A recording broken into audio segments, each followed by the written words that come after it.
Good morning! What's up, guys? Let's go. Another day, another 5K. So, kararating ko ngayon lang dito sa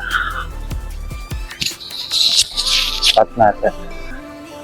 Medyo mag-stretch muna ang konti. Good morning! Kumusta yung mga tulog niyo, guys? So, andito na ako before 5:30. Na dapat meron akong mga kasama. Kaya lang, drawing eh. Aray ko! Tulog pa. Kaysa maghintay ako at matatanghaliin na ako, iwan ko na lang sila. Gago!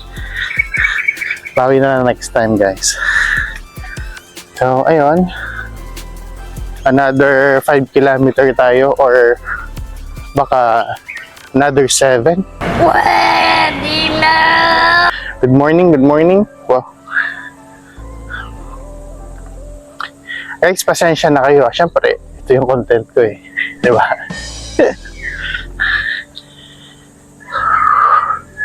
Ang sarap gumising sa umaga. Power! Another day, another walk.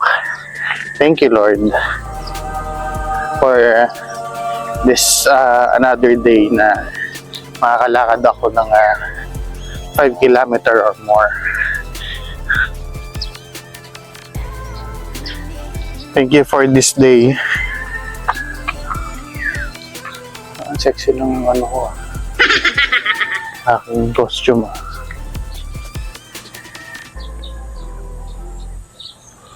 So, thank you.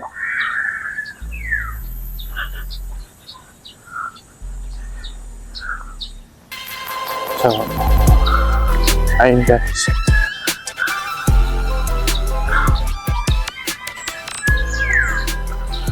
Lakad muna tayo.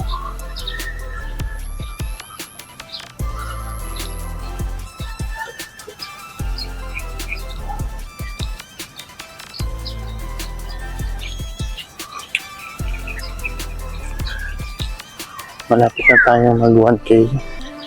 So, see you again mamaya. We're at 2.4 kilometer.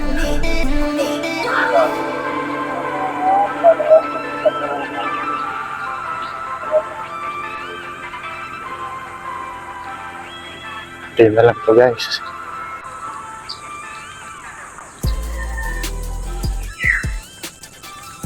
Ayan guys, na brisk walking pa rin tayo. Sabi tayo. Mabangga. Patuloy tayo nag-grind.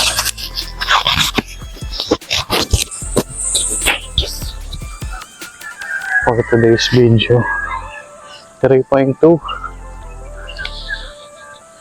kilometers.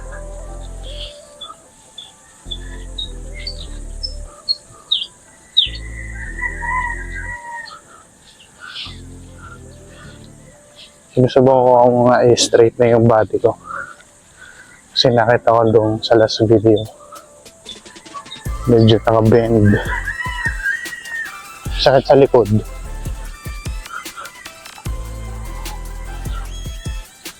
Na-keep na straight your body.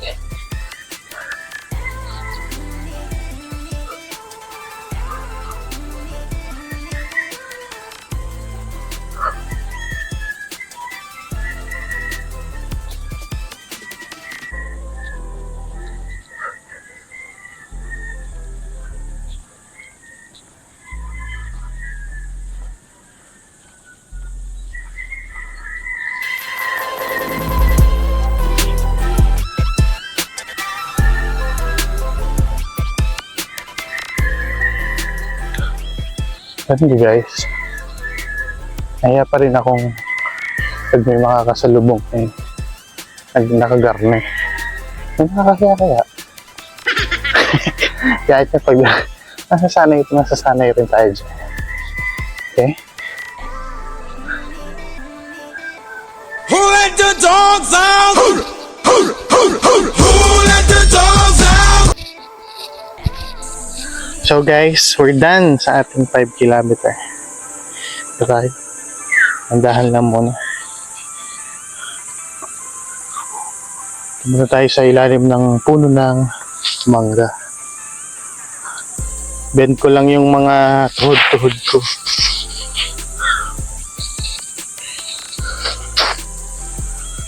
Knee bender. Knee bender. Stretching ng konti. So guys, see you later sa bahay. Dahil today may magpe-prepare ng food ko. Check natin kung ano yung ipe-prepare niya for today. Kung meron man. Alam niyo, mali na naman ako yung sa araw na to. Nag-coffee lang ako kaya medyo nung mga 3 kilometer mark na medyo wala na akong energy. Tama talaga, hindi ko nakakalimutan kumain kahit tinapay lang. So guys, let's go. See you sa bahay. Guys, nandito ngayon tayo sa bahay. Nakauwi na tayo. So, kanina, masaya tayo bago umuwi kasi may magpe-prepare sa atin ng breakfast. So, papakita ko sa inyo yung prepare na breakfast ni Madam. So guys, ito na ang aking breakfast.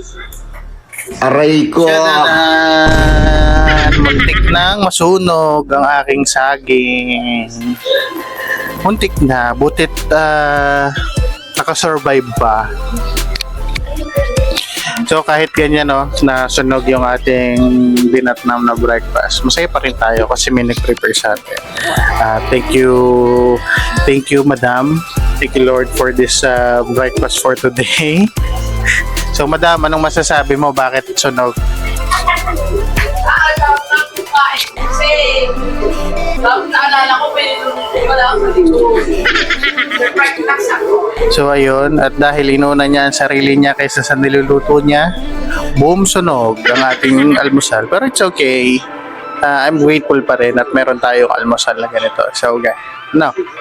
So guys, see you tomorrow for another 5 kilometer. And relax ko lang yung mga binti ko kasi nga nakalimutan ko kanina kumain ng kahit konti. Nag-coffee lang ako kanina, yun ang pagkakamali ko eh.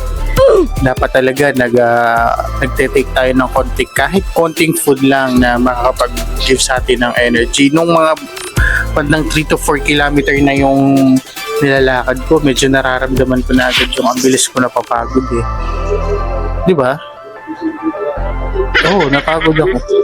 Not totally pagod na pagod. Yung iba yung may kinain doon sa wala.